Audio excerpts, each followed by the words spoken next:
नमस्कार. तर आजचा दिवस खूप खास आहे, कारण आज आहे माझ्या बहिणीच्या मुलाची हळद. तर इथे सर्वांनी हळद लावून घेतली. तर माझ्या मिस्टरांनी आम्ही दोघांनी देखील हळद छान खेळली. मी गावाकडे काही पारंपरिक पद्धतीनुसार मळवट देखील भरून घेतला. हे झाल्यानंतर छान पवता म्हणजे जानवं हे देखील नवरदेवाच्या गळ्यात छानपैकी घालून घेतलं. छान गाणे म्हटले आणि सर्व काही पारंपरिक पद्धतीने गावाकडे छान अशा पद्धतीने हळदीचा कार्यक्रम चालू होता. तो आम्ही सर्वांनी छान मिळून एन्जॉय केला. त्यानंतर नवरदेवाला मुंडवळ्या बांधल्या.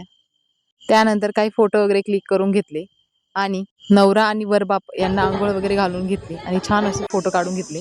मी देखील त्याला छान अशी हळद लावून घेतली आणि त्याने देखील छान अशी मला देखील हळद लावली. खूप छान पद्धतीने एन्जॉय करत करत आम्ही हळदीचा कार्यक्रम पार पाडला. त्यानंतर वहिनी वगैरे आल्या, त्यांनी देखील छान हळद लावून घेतली. ते देखील छान खेळले. त्यानंतर नवरा आणि वरबाप यांना अंघोळ घालून ती जानवं देखील घालून घेतली. तर असा होता हा गावाकडचा आजचा दिवस.